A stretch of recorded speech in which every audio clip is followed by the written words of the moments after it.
Uma das atividades que eu mais gosto de fazer, às vezes, é denunciar a idade das pessoas, voluntariamente ou involuntariamente. E eu gostaria de colocar uma imagenzinha aqui, que eu acho que vai denunciar a imagem de muitos de vocês. Possivelmente alguns vão ficar com um sorriso nostálgico no rosto, se lembrando dos momentos em que tiveram contato com isso que vai aparecer aqui atrás. Vitor, por favor, projete a imagem. Vocês se lembram disso? Quem se lembra? Levanta a mão só para eu ver. Ah, bastante. Então, as pessoas que lembram provavelmente nasceram antes da década de 80. Acabaram de denunciar a idade de vocês agora. Mas esse joguinho era chamado Keystone Capers, acho que é assim a pronúncia do famoso videogame Atari. Até eu já joguei um Atari quanto, mas as pessoas já mais velhas que eu. E esse joguinho, que popularmente ficou conhecido como Polícia e Ladrão, era um jogo que basicamente era isso. Um policial correndo atrás de um ladrão dentro de um shopping. Então esse era o joguinho, você era o policialzinho, você tinha que desviar dos obstáculos e você ficava numa perseguição policial frenética que deixaria qualquer polícia a 24 horas com inveja. Qualquer documentário a respeito de perseguição policial ficaria abalado com esse joguinho. Aí porque você tinha que ir lá percorrer todos os andares do shopping para conseguir finalmente capturar o ladrãozinho ali. Keystone Capers, de 1983. Uma frenética perseguição policial. Obrigado, Vitor. Pode tirar. E por que eu coloquei essa imagem aqui? Porque o que acontece agora no relato de Jonas é uma frenética perseguição. Deus agora está perseguindo Jonas. Lembre-se que Jonas fugiu. Deus deu uma tarefa para Jonas. Jonas não atendeu ao chamado de Deus, não atendeu a tarefa que Deus deu a ele, e então ele foge para Tarsis. Ele vai até o porto, ele embarca ali no barquinho, e ele vai tranquilamente fugir do Senhor, ou pelo menos ele pensa que será tranquilamente. Porque agora, assim como no Keystone Capers, o policial corre atrás do bandido, do ladrãozinho, Deus agora corre atrás do profeta. Fujão. Então você já pode até imaginar o joguinho do Atari. Lá tudo caminhando ali, tudo acontecendo em torno do profeta Jonas, para que Jonas fosse perseguido aqui pelo próprio Deus. Deus está agora perseguindo Jonas num ritmo frenético. É o que Stoney Kepler diz da vida real. E Deus, nessa perseguição, começa a mexer céus e terra, mar, tudo que está ali à disposição para que Jonas cumpra o propósito para o qual Deus o chamou. Então, por isso nós falamos que é algo frenético, é algo muito rápido, que acontece aqui nessa narrativa. Mas o que chama nossa atenção? Nos versículos 4 até o versículo 16, essa segunda parte do capítulo 1 de Jonas, o que mais chama nossa atenção talvez seja como Jonas é um camarada cara de pau. Jonas é muito atrevido. Ele chega a ser cínico até. Você olha as respostas que Jonas dá, é de um cinismo sem tamanho. Não é possível que um homem barbado como Jonas, servo de Deus, pudesse dar uma resposta como essa. Por quê? É alguém que parece que não tem consciência daquilo que está falando. Porque o que acontece aqui é que Jonas demonstra estar com a sua consciência cauterizada. Jonas tem uma consciência cauterizada, ou seja, uma consciência insensível a Deus. Uma mente insensível a Deus cuja desobediência já não incomoda mais. Jonas está desobedecendo a Deus, mas isso não incomoda, a ponto dele fazer o que faz aqui nos versículos que estudaremos e ao ponto dele conseguir até mesmo dormir, em meio a todo aquele caos que acontecia, ao ponto de ele dar uma resposta com toda convicção e tranquilidade, sendo que a resposta que ele dá condena a posição dele próprio. Ou seja, Jonas tem uma mente cauterizada no nível assustador aqui, e o fato disso ter acontecido com Jonas, que era um servo de Deus, faz pensar que isso pode acontecer conosco também. Nós, como servos de Deus, podemos ter uma consciência cauterizada, uma consciência insensível às verdades de Deus, uma consciência que não se atenta aos comandos de Deus. Por isso eu quero mostrar para os irmãos 2 sintomas de uma consciência cauterizada. Eu quero que você se avalie se a sua consciência se enquadra nesse relato aqui de Jonas, em 2 sintomas de uma consciência cauterizada, uma consciência que não ouve mais a voz de Deus. Ou melhor, se ouve a voz de Deus, simplesmente ignora, não faz diferença nenhuma. Isso não perturba, não incomoda. Mas Jonas, isso é uma mente cauterizada. E pode ser que a sua mente esteja próxima aqui, a sua consciência esteja próxima da consciência de nós. Vamos ver então esses 2 sintomas. Me acompanhem aí. O primeiro sintoma está nos versículos 4 a 5 e diz respeito a uma falsa paz. O primeiro sintoma de uma consciência cauterizada é uma paz falsa. E o segundo sintoma de uma consciência cauterizada está nos versículos 6 a 10. Diz respeito a uma piedade incoerente. Falsa paz e piedade incoerente são 2 traços, 2 sintomas de uma mente cauterizada. Se você, ao longo dessa exposição, olhar para a sua consciência e perceber que a sua consciência desfruta de uma falsa paz e de uma piedade incoerente, você está no mesmo patamar de Jonas e, portanto, você está insensível à voz de Deus. Você está insensível aos comandos de Deus. Mas vamos ver os versículos 4 e 5, onde nós temos, então, esse primeiro sintoma de uma consciência cauterizada, que é a falsa paz. Veja aí o que diz o versículo 4. Mas o Senhor lançou sobre o mar um forte vento, e fez-se no mar uma grande tempestade e o navio estava a ponto de se despedaçar. Nós percebemos a partir de agora, se os irmãos observarem os agentes de Deus em movimento obedecendo prontamente ao seu comando, o mar obedece ao comando de Deus. As sortes lançadas aqui obedecem ao comando de Deus, os marinheiros obedecem ao comando de Deus, o peixe obedece ao comando de Deus. Se vocês caminharem ao longo da narrativa, nos outros capítulos, os irmãos verão que os ninivitas obedecem ao comando de Deus, que a planta obedece ao comando de Deus, que o verme obedece ao comando de Deus, mas o único que não obedece ao comando de Deus é Jonas. Mas nós vemos aqui Deus movendo o mar, movendo seus agentes de perseguição. Nesse grande Keystone Capers da vida real, nós vemos Deus movendo seus agentes para encurralar Jonas. Parece que o funil vai ficando cada vez mais apertado e Jonas não tem para onde correr. Jonas fica num canto sem saída. E Deus vai deixando esse canto cada vez mais apertado. E no versículo 4 nós vemos Deus enviando uma grande tempestade sobre o mar. Charles Spurgeon, comentando sobre essa passagem, ele diz o seguinte: o Onipotente, se referindo a Deus, o Onipotente, o Todo-Poderoso, tem servos em todo lugar. Deus nunca sofre de falta de agentes para prender seus fugitivos na execução dos seus desígnios. O Senhor nunca fica com as mãos vazias. Nunca fica sem servos prontos a obedecer. Nunca fica sem servos disponíveis para obedecê-lo prontamente. Nunca. Quando o homem não obedece, o mar obedece. Se o mar não é suficiente, Deus tem os céus ao seu dispor para enviar a tempestade. Se, ainda assim, a tempestade não é suficiente, Deus tem os anjos prontos a obedecê-lo. Deus sempre tem agentes.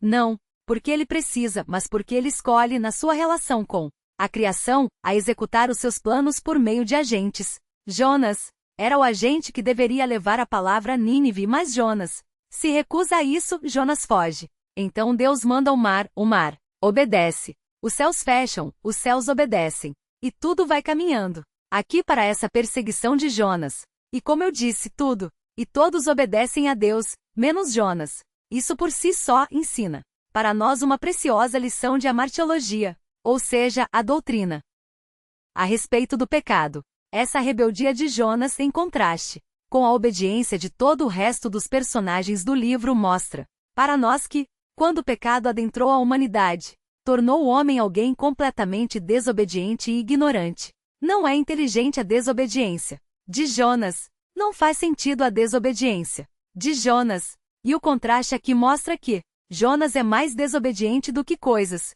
Alguém é mais desobediente do que objetos. O mar não tem vida por si só. Uma planta não tem vida por si só. Um verme não é um ser pensante ali com consciência que fica pensando e lucubrando ali. Quem sou eu? Qual o meu propósito? Não é isso. Mas Jonas é alguém assim e não obedece a Deus. É o único camarada do livro inteiro que não obedece a Deus. Enquanto que diante do Senhor, o homem deveria prestar pronta obediência, estar pronto a obedecer a Deus. Nós vemos que não é o que acontece aqui. Vejam alguns textos comigo. Vejam como esse contraste ao longo da Escritura é grande. Vejam comigo o Salmo 103. Abram rapidamente comigo no Salmo 103. Vamos ver alguns textos que mostram essa pronta obediência da criação, mas a rebeldia do homem. Vejam aí o Salmo 103, versículos 19 e 20. Vejam o que diz. Versículos 19 e 20 do Salmo 103. Vejam só. Veja que os anjos obedecem prontamente a Deus. Salmo 103. Nos céus estabeleceu o Senhor o seu trono e o seu reino domina sobre tudo. Bendizei ao Senhor todos os seus anjos, valorosos em poder, que executais as suas ordens e lhe obedeceis a palavra. Deus manda e os anjos cumprem e obedecem. Não fogem como Jonas fugiu, obedecem. Vejam, virem um pouco as páginas da sua Bíblia para o Salmo 29. Vejam no Salmo 29 como a própria natureza treme diante da voz de Deus, algo que Jonas não faz. Vejam lá, Salmo 29, vejam o que diz Salmo 29, versículo 3. Vejam o contraste com Jonas, o profeta fujão. Os anjos obedecem à natureza. Treme diante de Deus. Olha lá, Salmo 29, versículo 3. Ouve-se a voz do Senhor sobre as águas. Troveja o Deus da glória. O Senhor está sobre as muitas águas. A voz do Senhor é poderosa. A voz do Senhor é cheia de majestade. A voz do Senhor quebra os cedros. Sim, o Senhor despedaça os cedros do Líbano. Ele os faz saltar, como um bezerro, o Líbano e o Sirião como bois selvagens. A voz do Senhor despede chamas de fogo. A voz do Senhor faz tremer o deserto. O Senhor faz tremer o deserto de Cádiz. A voz do Senhor faz dar cria as corças e desnuda os bosques. E no seu templo tudo diz glória. O Senhor preside aos dilúvios. Como rei, o Senhor presidirá para sempre. A natureza treme diante de Deus. E para a natureza, para a criação, não existe outra opção, senão obedecer aquilo que Deus ordena. Vejam também o livro de Jó. Vamos caminhar um pouco nos livros poéticos que mostram isso com muita propriedade. Jó, capítulo 38. Veja o que diz Jó, capítulo 38. Os anjos obedecem a Deus. A natureza treme diante de Deus. E Jó fala que os relâmpagos obedecem a Deus. Veja aqui Jó 38, versículos 34 e 35. Jó, capítulo 38. Podes levantar a tua voz até as nuvens, para que a abundância das águas te cubra? Ou ordenarás aos relâmpagos que saiam e te digam, eis-nos aqui? Ou seja, quando Deus fala, enviarei uma tempestade sobre a terra, os relâmpagos já se prontificam. O exército dos relâmpagos de Deus está pronto para obedecer às ordens do Senhor. Mas Jonas, não. Os anjos obedecem. A natureza treme. Os relâmpagos obedecem. E vejam, Isaías 6. Veja que curioso o que acontece. Em Isaías capítulo 6. Isaías capítulo 6. Olha o que diz o versículo. Mas especialmente o 4. Veja aí. Isaías 6.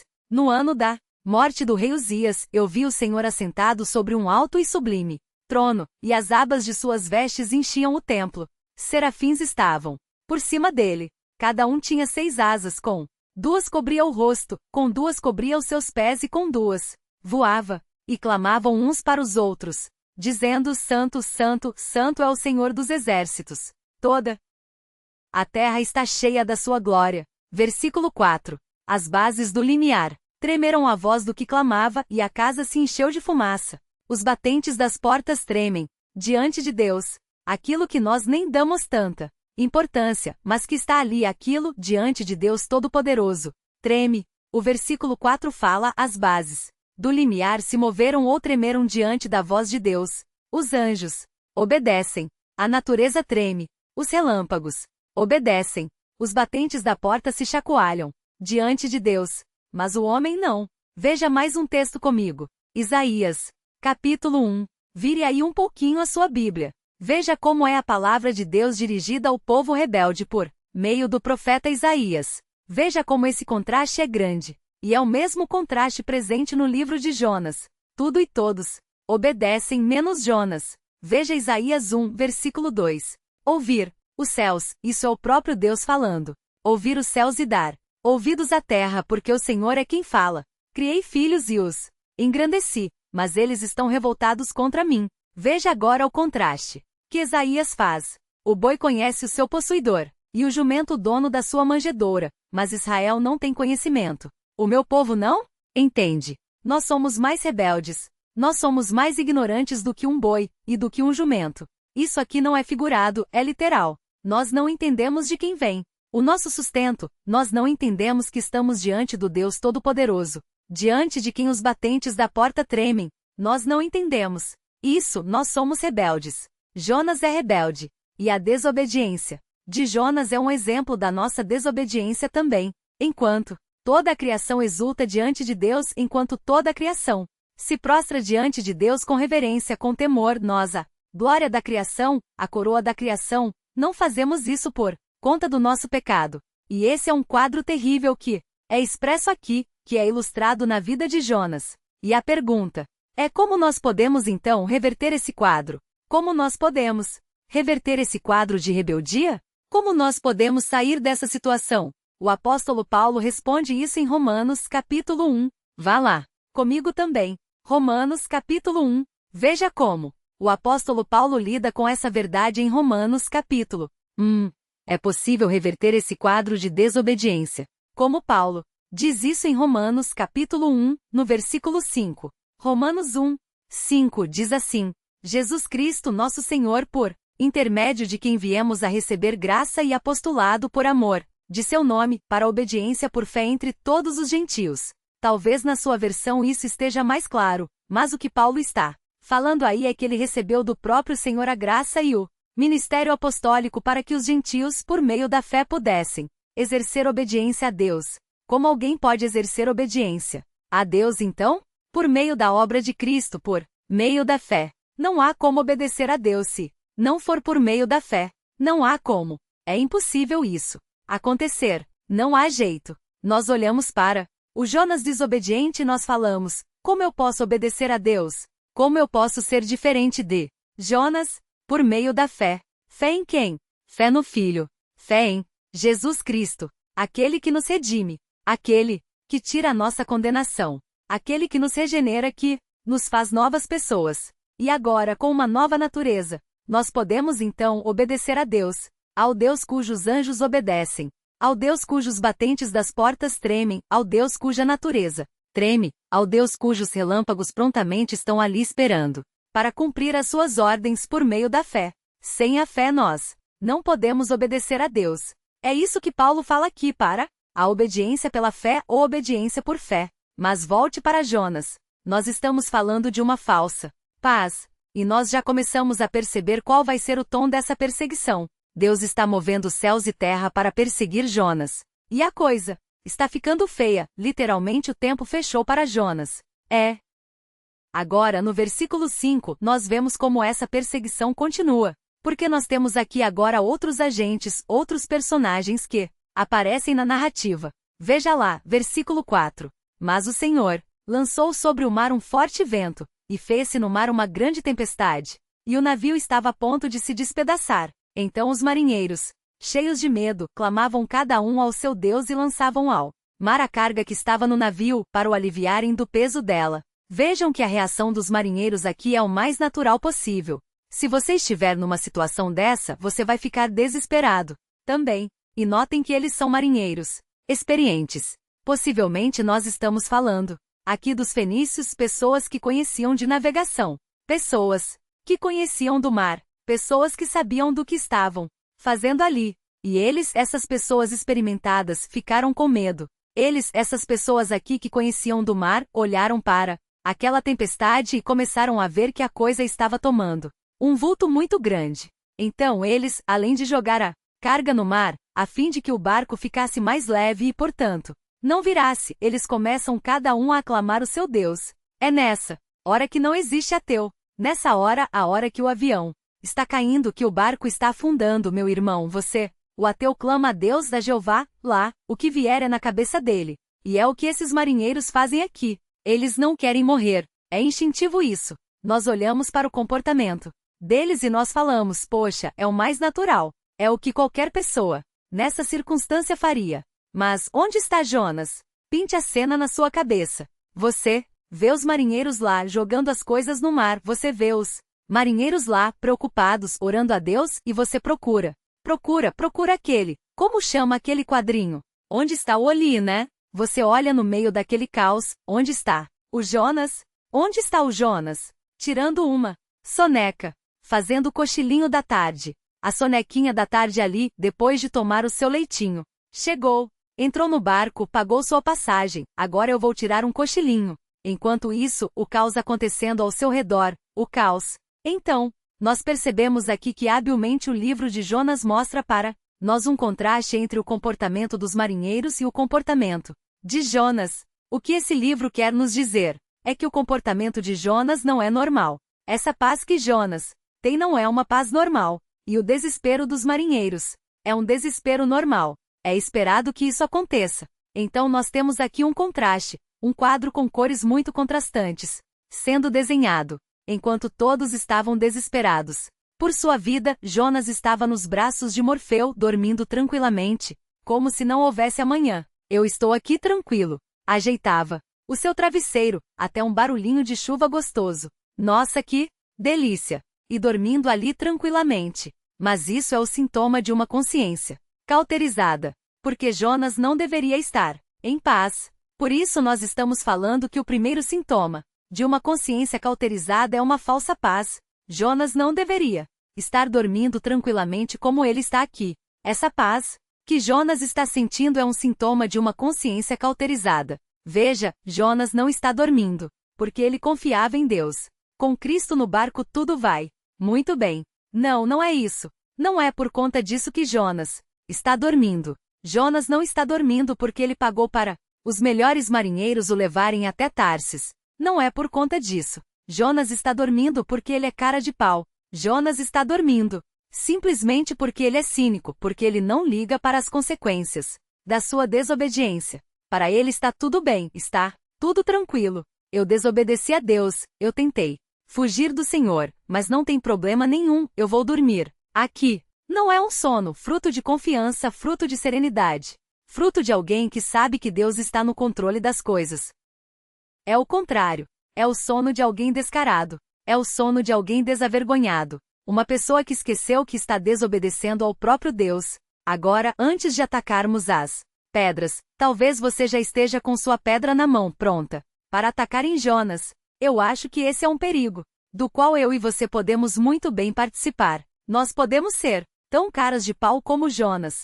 Nós podemos ter uma desobediência cínica como Jonas. Nós podemos dormir tranquilamente, repousar ali sem problema nenhum, mas de maneira completamente desobediente a Deus. Nós podemos crer nesse erro. É por isso que nós estamos falando aqui que você, assim como Jonas, pode ter uma consciência cauterizada também. E como é que essa falsa paz entra na nossa mente? Toma conta dos nossos pensamentos. E como é que essa falsa paz entrou na mente de Jonas? Como que isso acontece? Bom, quando nós olhamos para a Escritura, parece que a nossa mente começa a ser cauterizada. Nós começamos a desfrutar dessa falsa paz quando nós, dentre outras coisas, mas especialmente quando nós praticamos o mesmo pecado por muito tempo. Nós ficamos naquele pecado.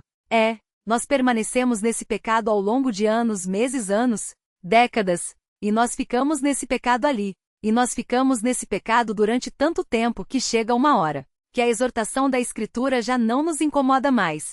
Que nós lemos a Bíblia, e a Bíblia fala que aquilo que nós estamos fazendo é pecado, mas aquilo já não nos incomoda mais. As pessoas chegam para nós para nos exortar, e aquilo já não nos incomoda mais. Aquilo já não tira nosso sono. Aquilo já não mexe com a nossa consciência. Aquilo já não mexe mais com a nossa mente. Já não nos incomoda, está tudo bem. Nós podemos, como Jonas, dormir, mesmo praticando e vivendo naquele pecado durante muito tempo. Essa talvez seja a terminologia que a Bíblia usa quando fala de apagar o espírito em 1 Tessalonicenses. Talvez essa seja uma das implicações possíveis de apagar o espírito.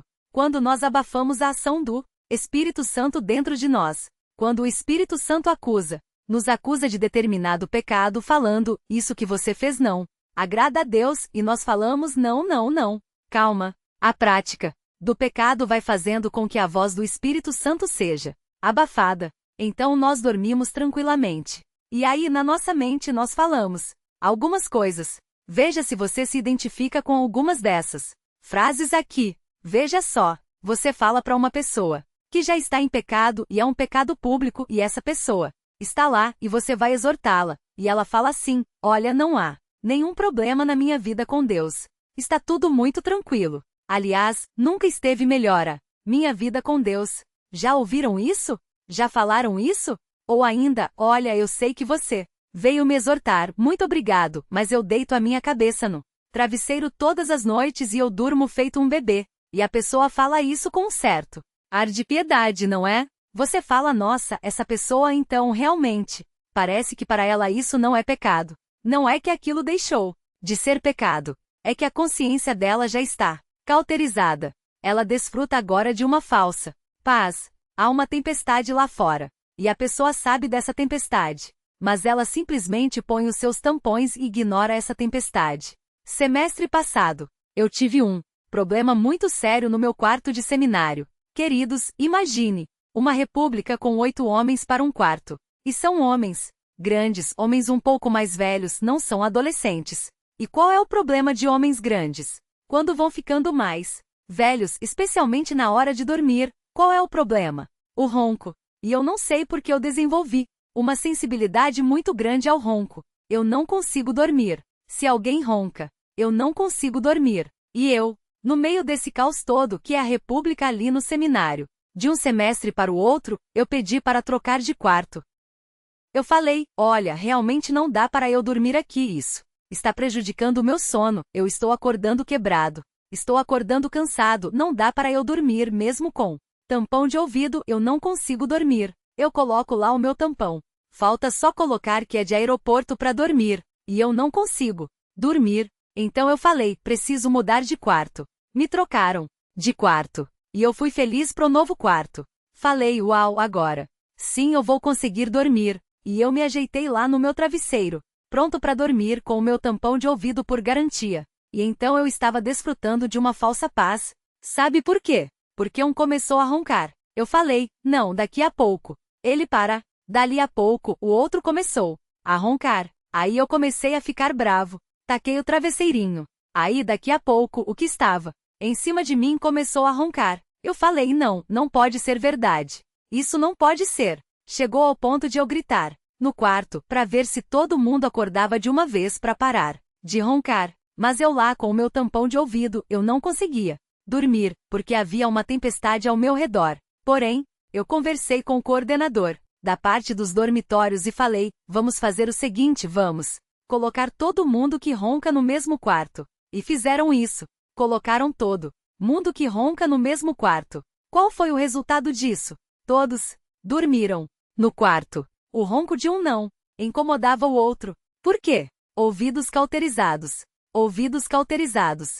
O ronco não entra mais. Aliás, é uma disputa para ver quem ronca mais alto agora. Existe uma competição interna para ver quem ronca mais alto. Irmãos, eu não estou brincando. Às vezes a estrutura do prédio chacoalha. Você encosta na parede. Você vê o prédio chacoalhar. Mas quem está naquele quarto? O quarto do ronco não ouve o ronco do outro. Por quê? Porque tem os seus ouvidos cauterizados. Pode estar uma tempestade de roncos lá fora, mas aquelas pessoas não acordam. E o que Jonas faz aqui é ter uma mente cauterizada. Está acontecendo caos lá fora, mas naquele porão ele está com uma falsa paz. Para ele não tem nada acontecendo. Para ele está tudo em paz, está tudo em uma bonança tranquilamente. Uma falsa paz, fruto de uma consciência cauterizada. E além de ignorar a tempestade lá fora, o próximo passo na cauterização da mente, nesse processo de interiorizar essa falsa paz, é você começar a justificar o seu pecado. É você começar a falar assim, olha, veja, outras pessoas fizeram algo muito pior do que eu. Fizeram coisas muito piores do que eu. Eu mesmo já fiz coisas muito piores do que isso. Então, acho que essa minha preocupação aqui desse pecado que eu cometi nem é tão importante assim. Vamos deixar passar isso. Falsa paz. Mas pela graça de Deus nós, os crentes, podemos desfrutar de uma verdadeira paz, não uma falsa paz que ignora os efeitos do pecado ou as consequências do pecado, como que Jonas está fazendo aqui. Nós não precisamos dos tampões de ouvido para ter paz. Nós não precisamos ficar competindo ali, ignorar o que está acontecendo ao nosso redor, com as nossas mentes cauterizadas para ter paz.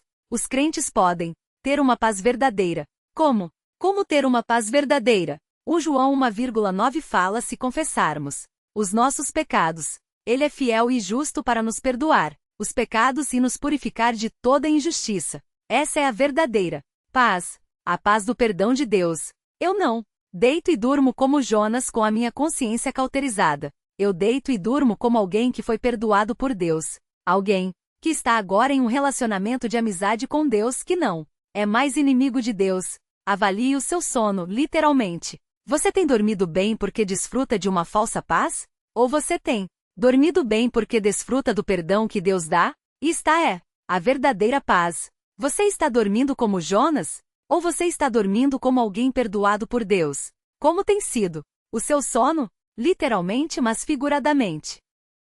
Também, como têm sido os seus dias? Você tem pensado em alguma coisa e ignorado? Falaram não, isso daqui não é nada. Você tem desfrutado de uma falsa paz? Ou tem desfrutado da verdadeira paz que Jesus Cristo proporciona por meio do seu sangue? Então, este é o primeiro sintoma de uma mente cauterizada. O primeiro sintoma de uma consciência cauterizada é a falsa paz. Mas o texto continua, e a perseguição frenética está a mil. Veja como continua aí, agora. Nós falaremos de uma piedade incoerente nos versículos 6 a 10. Veja aí comigo o versículo 6.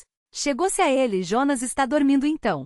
Chegou-se a ele o mestre do navio e ele disse: que se passa contigo agarrado no sono? Levanta-te e invoca o teu Deus. Talvez assim esse Deus se lembre de nós para que não pereçamos. Veja aqui o cúmulo do cúmulo do cúmulo do cúmulo. Um pagão chega para Jonas e fala: Jonas, você precisa orar. Chega a ser uma piada isso. Uma piada de péssimo gosto. Mas é o contraste que Jonas mostra para nós. É totalmente inusitado. Isso aqui. Os pagãos estão orando aos seus deuses, enquanto Jonas, que crê e serve ao Deus verdadeiro, está ignorando tudo aquilo que está acontecendo. Então o pagão chega lá e fala: ô amigo, por que você está dormindo? Olha o caos que está acontecendo lá fora, levanta aí, ora ao seu Deus aí, quem sabe ele vai nos ajudar. Mas esse toque, essa chamada, essa advertência do chefe do navio, que é um pagão, mostra para nós uma realidade triste de que muitas vezes os filhos de Deus podem ter um comportamento pior do que até mesmo os incrédulos.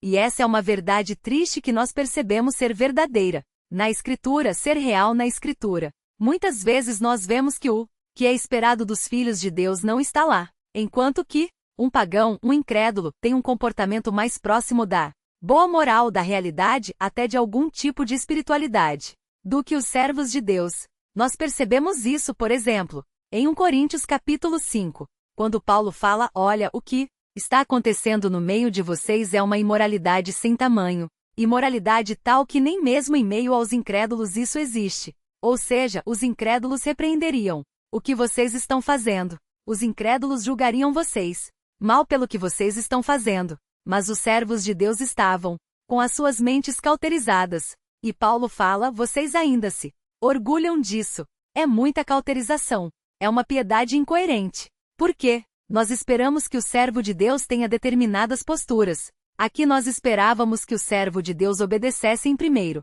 lugar, depois que o servo de Deus orasse. Mas não é isso que Jonas faz. Jonas desobedece e Jonas simplesmente ignora o que está acontecendo ao nosso redor e não ora a Deus. Mas um pagão vai lá e faz isso. Isso é de uma incoerência sem tamanho vindo de um servo de Deus. E a perseguição continua. Veja só agora o que acontece. No versículo 7. E diziam uns aos outros: vinde, lancemos sortes, para que saibamos por causa de quem nos sobreveio este mal. Veja aqui, aqueles pagãos marinheiros perceberam que o que estava acontecendo não era uma tempestade normal. Não era algo que dava para ver. No clima-tempo não era algo que aparecia na previsão de tempo da Globo, era algo adverso. Era algo que não era normal. Não era comum ali. E então esses homens perceberam que tinha alguma coisa errada. E eles falaram: olha, vamos fazer o seguinte, vamos jogar as sortes aqui e ver quem é o responsável por esse caos todo que sobreveio este barco.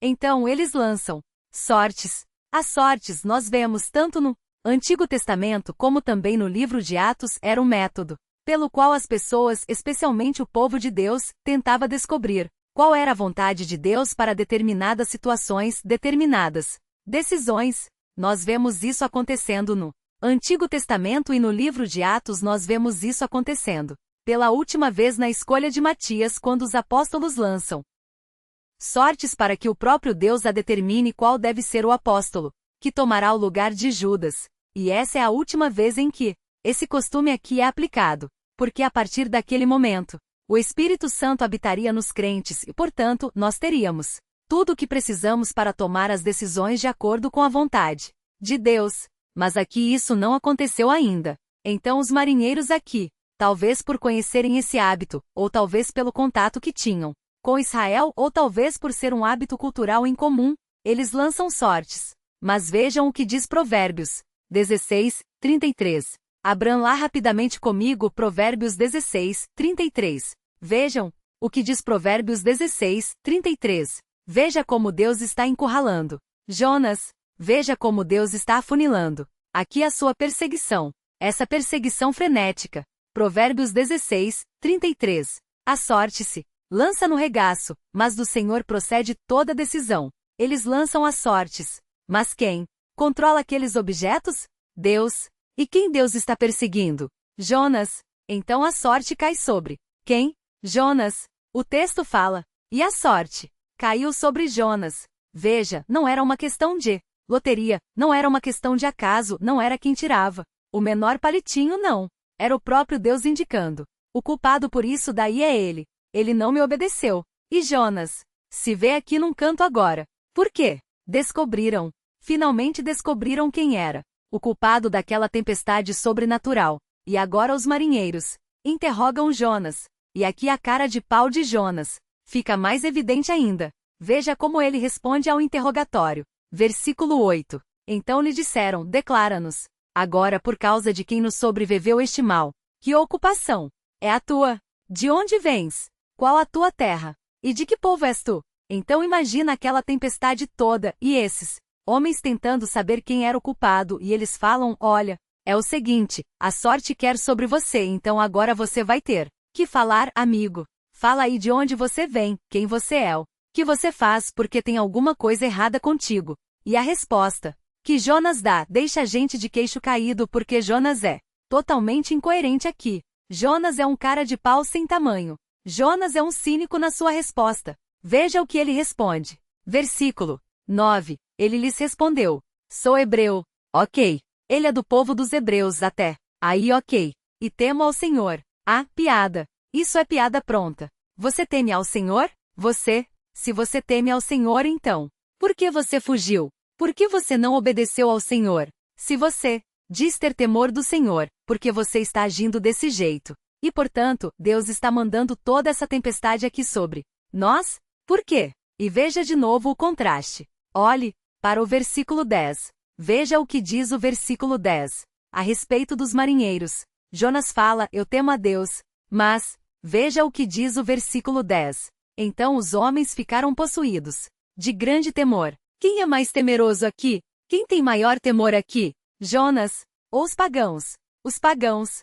Uma piedade completamente incoerente não encaixa. Ele fala, eu temo a Deus, mas é mentira. E disso nós aprendemos que o temor ao Senhor não é algo que se expressa por palavras. Não é algo que você fala somente. Ah, eu temo a Deus. Legal. Isso é suficiente. Não. Não é. Vejam o que diz 1 Pedro, capítulo 1. Abram comigo. Em 1 Pedro, capítulo 1. Vamos caminhar em cima dessas verdades para que nós compreendamos o livro de Jonas à luz do Novo Testamento também. E nós apliquemos isso diretamente na nossa vida. Vejam o que diz 1 Pedro, capítulo 1, que mostra para nós que o temor a Deus não é medido só por palavras, mas em atitudes também. 1 Pedro, capítulo 1, versículo 14. Vejam só. Pedro diz como filhos da obediência, 1 Pedro 1, 14. Como filhos da obediência não vos amoldeis as paixões que tinhas anteriormente na vossa ignorância. Pelo contrário, segundo é santo aquele que vos chamou, tornai-vos santos também vós mesmos em todo o vosso procedimento, porque escrito está, sede santos, porque eu sou santo. Ora, se invocais como Pai aquele que, sem exceção de pessoas, julga segundo as obras de cada um, portai-vos com temor durante o período da vossa peregrinação. O temor é um traço do servo de Deus, e entenda temor aqui. Quando nós falamos de temor, muitas vezes os pregadores tentam amenizar o sentido de temor. Falam que temor na Escritura é uma reverência. É também uma reverência. Mas, por vezes a palavrinha temor vem associada a uma outra palavrinha, que é tremor. É uma reverência que não é só um respeito muito grande, mas é um certo medo também. Nós, como servos de Deus, precisamos ter medo do nosso Senhor. Medo que não nos paralisa, é claro, porque nós desfrutamos de um bom relacionamento com o nosso Deus por meio de Jesus Cristo. Mas um temor que lembra, opa, eu não estou me relacionando com qualquer um. Eu não estou aqui desfrutando de comunhão com qualquer um. Eu estou desfrutando da comunhão com Deus, que é o Criador dos céus e da terra. O Deus que manda a tempestade e o mar obedece. O Deus que manda que os anjos o obedeçam e os anjos cumprem isso. O Deus que manda que os relâmpagos fiquem prontos para a tempestade, os relâmpagos obedecem. É a esse Deus que eu estou servindo. Então há um medo, há um temor real no coração dos crentes. Não é por acaso que o livro de Provérbios fala que o temor do Senhor é o princípio da sabedoria. Você quer ter uma vida sábia à luz de Provérbios? Então o primeiro passo, tema ao Senhor, e os irmãos podem olhar depois. Em casa, pesquisem nas suas Bíblias digitais, hoje é muito fácil fazer isso. Pesquisem a palavra temor, e os irmãos verão que temor não é uma coisa abstrata. Temor é uma coisa muito prática. Temor é uma coisa que não fica só no coração. É uma coisa que se expressa em ações práticas, exatamente como Pedro fala aqui. Portai-vos com temor durante o tempo da vossa peregrinação, buscando a santidade e zelando por isso. Nós estamos falando de um Deus que merece todo o nosso temor e tremor e reverência. É desse Deus que nós estamos falando. Então, o que Jonas responde aqui é de uma incoerência sem tamanho, fruto de uma consciência cauterizada. Quando a pessoa tem consciência cauterizada, ela fala verdades que ela não aplica à sua vida. Ela fala coisas que ela não vive. É aquela pessoa que você vê no seu trabalho e ela fala que ela é crente, mas ela vive pior que um incrédulo. É aquela pessoa que fala que crê em Deus, que teme a Deus, mas chega na sexta, no sábado e no domingo, faz coisas que até os incrédulos duvidam. Essa pessoa não tem temor de Deus. Essa pessoa não leva Deus a sério. Isso é uma boa definição de piedade. Levar Deus a sério. Levar as coisas de Deus a sério. Essa pessoa não tem temor a Deus. Essa pessoa acha que Deus é um amigão, que Deus é alguém que está no mesmo nível da gente. Não é. Não é. E a resposta de Jonas mostra que ele estava com a sua mente cauterizada. Ele esqueceu o que é o temor do Senhor. Mas Jonas não para por aí. Ele piora a resposta dele. O livro de Jonas. Jonas vai ladeira abaixo, literalmente. Começa com a palavra do Senhor vindo a Jonas, Jonas fugindo, descendo para uma cidade depois, descendo para o navio, descendo para o fundo do mar, e as palavras de Jonas vão acompanhando esse gráfico descendente, vão acompanhando isso. Vejam o que diz a segunda parte do versículo 9. Jonas respondeu: sou hebreu e tema ao Senhor, o Deus do céu que fez o mar e a terra. Pergunta: Jonas estava tentando fugir por qual meio? Opção A: ferrovias. Opção B: balão. Opção C: carro. Ou opção D: hidrovias. Por onde Jonas estava tentando fugir? Hidrovias, pelo mar. E como ele abre aqui a descrição que ele faz do seu Deus, o Deus do céu que fez o Jonas, por favor, né? Eu esperava mais de você. Uma incoerência dessa. Se você quer fugir de Deus, imagina os marinheiros perplexos com o boque aberto ali. Peraí, o que você acabou de falar? Você está fugindo do Deus que criou o mar, num barco. No mar? Não faz sentido isso que você está falando, porque a consciência cauterizada faz isso. Faz com que essas incoerências aflorem. Faz com que essas não compatibilidades apareçam. E é o que acontece aqui com Jonas. Ele fala: eu sirvo ao Deus que fez o mar, mas eu estou fugindo pelo mar. E essa resposta de Jonas aqui pode ser aplicada para nós no seguinte sentido: não tinha para onde Jonas fugir. Qualquer meio que Jonas tentasse usar para fugir de Deus, ele poderia falar: eu estou fugindo por meio da terra, mas Deus é o criador da terra. Eu estou fugindo de balão pelo ar, mas Deus é o criador do ar. Não tem para onde fugir. Essa é a verdade. Qualquer resposta de Jonas seria incoerente aqui. Não tem como. Mas nós muitas vezes tentamos fugir do Senhor no universo criado por Ele, por coisas que foram criadas por Ele. Nós tentamos nos afastar de Deus, fugir da presença de Deus, deixar Deus de fora de um universo que Ele mesmo criou, que é o que Jonas está fazendo. Aqui, Jonas acha que no mar ele vai conseguir fugir de Deus, mas surpresa, Deus criou o mar. E nós às vezes usamos desse subterfúgio tentando fugir de Deus por meio daquilo que o próprio Deus criou e portanto é dono. Vejam só, as pessoas tentam fugir de Deus muitas vezes por meio dos seus sentidos, buscando prazer a todo custo e deixando Deus de fora, ignorando Deus. Mas o que o Salmo 139 fala? Que Deus nos formou, ou seja, os meus sentidos, os prazeres corporais que Deus me dá, que eu tenho por ser feito de carne e osso, foi o próprio Deus que me deu. Eu não consigo fugir de Deus por meio disso. Eu não consigo me afastar de Deus de maneira satisfatória. Eu não consigo me afastar de Deus verdadeiramente. Eu não consigo viver verdadeiramente no espaço onde Deus não está quando eu tento fugir por meio dos meus sentidos, dos meus prazeres. Muitas pessoas falam: eu vou fugir de Deus utilizando do dinheiro. Quem é o dono do ouro e da prata? Deus. Não dá para fugir. Não dá. O Senhor está lá. E o Senhor manda tempestade nos nossos sentidos. O Senhor manda tempestade nos nossos prazeres. O Senhor manda tempestades dos nossos recursos. As pessoas falam: eu vou fugir de Deus usando a tecnologia. Aqui no meu celular, aqui no meu iPad, aqui no meu computador, eu consigo fugir de Deus. Mas, segundo a Escritura, quem dá o entendimento para que o homem possa construir tudo isso, toda essa tecnologia que nos cerca? Quem dá o entendimento? Deus. Não tem como eu fugir do Senhor. Não dá, não dá. No universo criado por Deus, não existe rota segura de fuga. Não existe. Num universo onde Deus é soberano e tudo que existe aqui foi criado por Ele e para Ele, não há rota de segurança para fugirmos de Deus. Não há como, não há. Só Deus controla tudo e cada milímetro, cada elemento da criação está atendendo aos seus propósitos e obedece ao seu comando. Em nossas fugas do Senhor, nós tentamos nos esconder de Deus como Jonas, mas nós nos esquecemos que nós estamos tentando nos esconder de alguém que é simplesmente soberano e que controla toda a criação.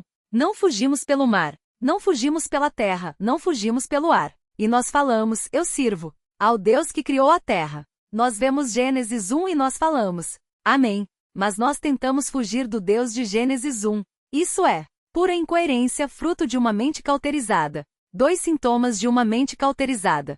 Primeiro sintoma, uma falsa paz. Segundo sintoma, uma piedade incoerente. Alguém que diz que teme a Deus, mas não teme a Deus. O funil está apertando para Jonas. Jonas está ficando sem saída, cada vez mais. E hoje, depois que você ouvir essa mensagem, seja aqui, seja na internet, onde quer que for, o funil está apertando para você também. Pare de fugir do Senhor. Pare. Você não vai conseguir fugir de Deus. Não há escapatória. Talvez você tenha vindo aqui hoje e você esteja fugindo do Senhor, como Jonas. Talvez você seja um crente que esteja fugindo do Senhor. Talvez a sua mente esteja cauterizada. Talvez você fale assim: Nicolás, realmente eu desfruto de uma falsa paz e de uma piedade incoerente. Pare de fugir do Senhor. Confesse os seus pecados e desfrute de uma paz verdadeira. Entregue a sua vida a Cristo, caso você não seja um crente ainda, e desfrute dessa paz verdadeira. Não durma no porão do barco que vai para Tarsis. Durma nos braços do Deus Todo-Poderoso, que nos concede o perdão por meio de Jesus Cristo. Abrace isso, abrace o Evangelho e pare de fugir do Senhor. Abandone a sua mente cauterizada. Não seja como Jonas, pelo menos. Não até nesse momento da narrativa. Seja como alguém que está atento à voz do Senhor, com ouvidos abertos, pronto a se arrepender e a retornar a Ele.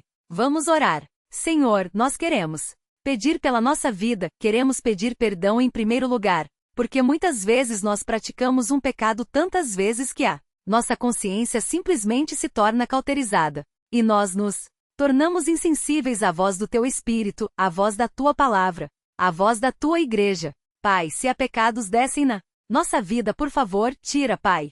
Tira com a ação santificadora do Teu Espírito. Ajuda-nos a desenvolver uma percepção das Tuas verdades mais aguçadas. Que nós vivamos em coerência. Que nós vivamos em harmonia com aquilo que nós falamos crer. Que nós vivamos como verdadeiros servos do Deus que criou o céu, a terra e todo o universo, do qual nós não podemos fugir por via nenhuma, Pai. Ajuda-nos, por favor. Tira de nós essa mente cauterizada. Quebra essa mente cauterizada. Quebra a pedra dos nossos corações, por meio da ação do Teu Espírito. E dá-nos, Pai, um coração pulsante pela Tua palavra. Um coração que atende ao seu chamado. Um coração que obedece prontamente ao Senhor, Pai.